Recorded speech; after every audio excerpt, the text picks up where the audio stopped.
친구들과 술을 진탕 마시고 유흥업소에 놀러 갔다고 칩시다. 그런데 거기에서 서비스를 하는 아가씨를 만났는데 이 여자가 참 괜찮고 이야기도 잘 통해요. 그렇다면 단골로 자주 갈 수는 있겠지만 결혼까지 하시지는 않겠죠. 타이 마사지사도 마찬가지입니다. 오히려 플러스 알파가 또 있습니다. 안녕하세요, 타이랑입니다.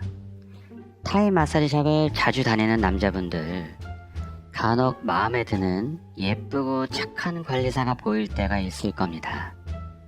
그렇게 꽂힌 관리사가 생기면 마사지샵을 찾는 횟수가 많아지고 그 관리사만 찾게 되죠. 같이 웃으면서 장난치고 이야기하다 보면 한두 시간 금방 갑니다. 짧은 영어와 한국어도 별 문제가 안 돼요.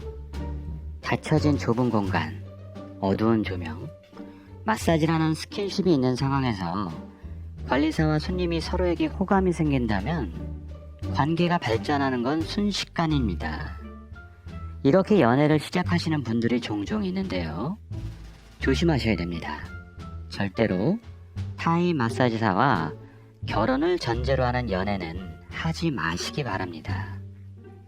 로맨틱한 ATM이 되어서 재산과 영혼까지 탈탈 털린 뒤에 후회해도 소용없습니다. 지금도 타이 마사지사와 달콤한 연애에 빠져있는 분들이 계실 겁니다. 그분들에게도 말씀드립니다. 이미 시작하셨다면 연애만 잘 하시다가 헤어질 때가 되면 깨끗하게 헤어지세요. 결혼은 하지 마시고요. 이건 여러분들을 위한 이야기입니다. 타이 마사지사와의 연애는 95% 이상이 불행한 결말로 1년 안에 끝납니다. 나머지 5%도 헤어지는 데 시간이 좀 더 걸릴 뿐이에요. 행복한 결혼 생활까지 가는 사람들은 1%도 안 됩니다. 왜 타이 마사지사를 차별하냐고 하시겠죠. 한국 여자나 태국 여자나 사랑하게 되면 사랑하고 결혼하고 싶으면 결혼하면 되지 않냐고요. 네, 하시고 싶으면 하셔도 됩니다. 그 결과가 어떻게 되건 내가 감당하겠다면 나중에 후회를 하건 말건 시작하면 되죠. 그렇지만 이렇게까지 제가 타이 마사지사와의 결혼을 전제로 하는 연애는 하지 마시라고 강조하는 이유는 그렇게 될 수밖에 없는 여건들이 빤히 보이고 그런 분들을 너무 많이 봤기 때문입니다. 다들 내 태국 여친은 다르다고 생각하겠지만 결말은 다들 비슷하게 끝나요. 좀 더 피부에 와닿게 말씀드려보죠.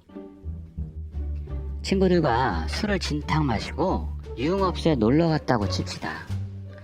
그런데 거기에서 서비스를 하는 아가씨를 만났는데 이 여자가 참 괜찮고 이야기도 잘 통해요. 그렇다면 단골로 자주 갈 수는 있겠지만 결혼까지 하시지는 않겠죠. 타이 마사지사도 마찬가지입니다. 오히려 플러스 알파가 또 있습니다. 타이 마사지사들은 대개 태국에서의 벌이로는 가족들 생계를 꾸리기 어려워서 브로커에게 큰 비용을 내고 한국으로 돈 벌러 온 사람들입니다. 가장 중요한 목적이 돈을 버는 것이고 그렇게 번 돈은 태국의 가족들에게 송금을 해야 됩니다.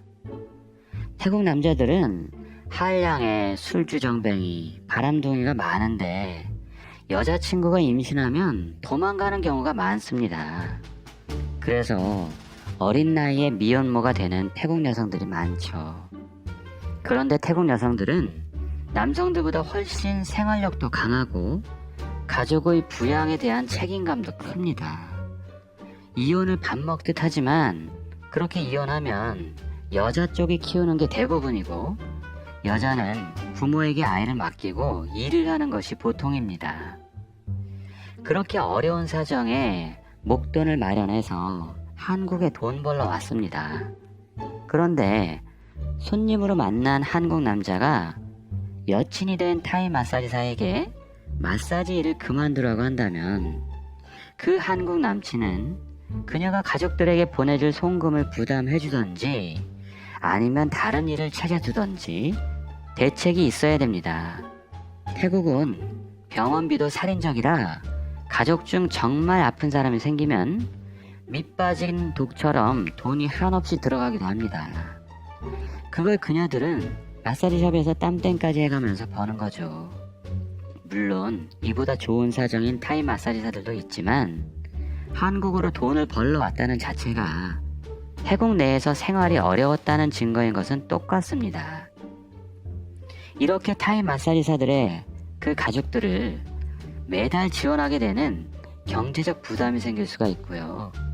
한국 사람이 아니라 말도 안 통하는데 문화적 차이나 사고방식의 차이가 극복하기 어려울 정도로 큽니다. 성에 대한 의식이나 돈이 된다면 도덕적인 인식은 그리 중요하지도 않아요. 그러니 땀땡까지 할 수 있는 겁니다. 이런 것들은 연애를 시작하는 초기에는 남 얘기 같다가 서서히 한국 남친에게 느껴지게 됩니다. 그리고 나중에는 숨이 막힐 정도로 힘들어질 겁니다. 감당하기 어려운 일이죠. 정말 사랑하는 타이 마사지사인 태국 여친이 있는데 그녀도 나를 진짜로 사랑한다고 믿는다면 이렇게 해보세요.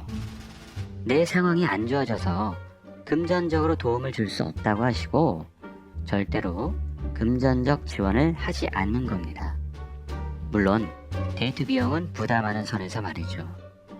또 나는 결혼은 할 생각이 없고 연애만 할 거라고 남자친구로 계속 지내고 싶다고 해보세요.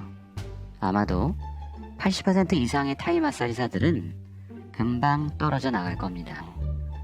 그들이 원하는 건 로맨틱한 ATM이거나 한국에서 합법적으로 일할 수 있는 티켓인 결혼 비자였을 테니까요. 돈도 안 주고 결혼 비자를 받을 가능성이 없는데도 만난다면 두 가지 경우가 있습니다. 외로운 외국 생활에 끽, 태국어로 섹스 파트너를 말합니다. 끽으로 가볍게 사랑과 섹스를 즐기는 대상이 필요했거나 아니면 정말 사랑하거나입니다. 그녀가 원하는 게 끽이고 나도 그 정도까지만 원한다면 딱 그 선에서 즐기시다가 깨끗하게 헤어지면 됩니다. 다만 그녀가 나를 정말 사랑하고 나도 그녀를 진짜 사랑한다면 또 그대로 연애를 하시면 돼요. 그렇게 1년이고 2년이고 연애를 한다면 어떤 사람인지도 알 수 있게 되겠죠. 결혼은 그때 가서 생각해도 됩니다. 정리하면 타이 마사지사와의 금전적인 지원과 결혼을 전제로 하는 연애는 안 하시는 게 좋습니다. 땀땡하며 월 500 벌던 그녀에게 그만한 경제적 지원을 해주실 수 있습니까? 불법 체류하며 일하다가 단속된 그녀를 위해서 1년 이상의 입국 불허 기간을 기다리면서 한국과 태국을 오가는 연애를 하실 수 있습니까? 그렇게 결혼해서 그녀에게 딸린 아이들의 양육비와 가족들의 생활비까지 송금하면서 평생 사실 수 있습니까?